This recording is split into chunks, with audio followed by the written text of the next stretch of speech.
And we're here at the Academy Sports and Outdoors Rigs and Techniques at the CCA workbench. Yes, sir. So we've got some stuff on our CCA workbench here, Dave, that looks like Permit may just eat this stuff. Rick's making me work tonight. Usually when he's here, he's the permit guru. You know, he lives down there in the South Keys. He's caught one or two. And catches a lot. We're lucky because we're the only people in the United States that really gets a good shot at. There might be a couple down there in Mexico and Texas, but Florida's the spot. You know, if you really want to come and catch permits, or some places down there in Mexico where you can catch them, but you know, Florida is the main place, and the Keys are the hot spot. Definitely. And you heard him talking about, you know, catching them on the flats. That's the big thing, you know, is to try to catch a permit on the flats, especially with a fly rod.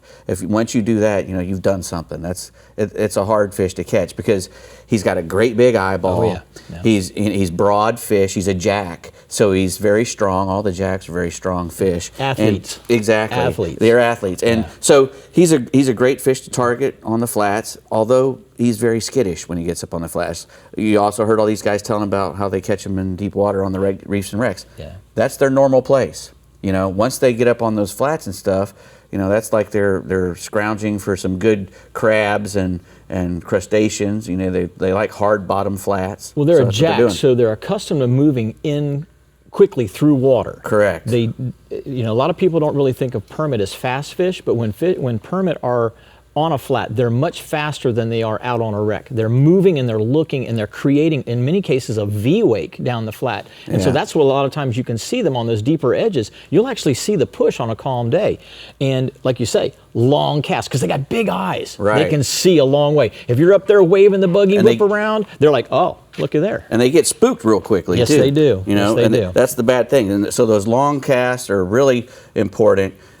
Especially with the fly rod, if you can make a 50-foot cast, or 60-foot, and it's got to be an accurate cast too, because they'll snub even a really good cast a lot of times. They get real picky and finicky, and they don't want to eat that. Now, when you're going out to catch them out on the big flat, I mean on the wrecks and stuff, the reefs. I heard you actually got to go do that a couple of times in the Keys. So like you were saying on the flats, you want to use a lightweight, small hook type of a scenario in your crab, and you and I kind of agree that you know, hooking them in the side is better than hooking them in the front or the back. Right. So you want to come in the side, and a lot of times you can find a little socket on the crab that you can get it to. The blue crabs have a little swimmer fin on the back. I'll pop those off and run the crab up through there, and then, you know, maybe just a little split shot, just to give it a little extra weight. But sometimes the crab, if it's calm, the crab can fly pretty good because, you know, a dollar-sized crab is fairly heavy. You're throwing it on light line. Light leader, because they've got, once again, good eyes. They can see really good.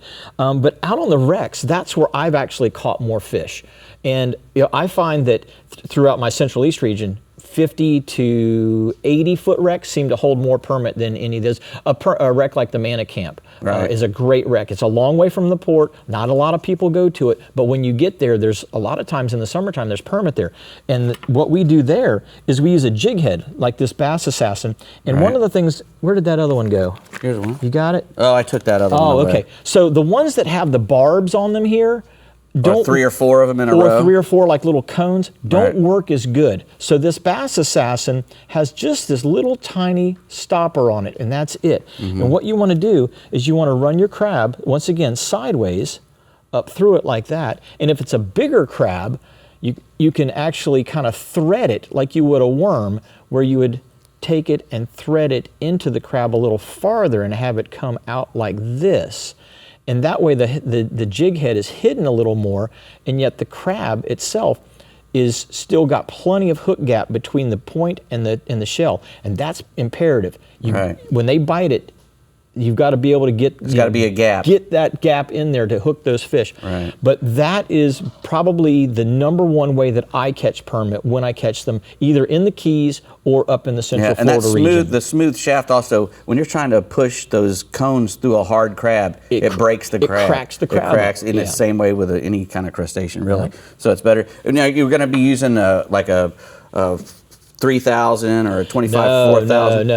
No. The size tackle we have here, like a 4,000 to 6,000 even size reel. Is there some big fish? They'll get to 30, 35 pounds. Right. I mean, if a Jack Crevalle that's 30 pounds, you're not going to throw a 3,000 reel at that fish. Correct. Well, you can. Yeah. You want to spend some time. If you want to turn it from a 1-hour Jack to a 2-hour Jack, then But tackle up and use a larger reel like this.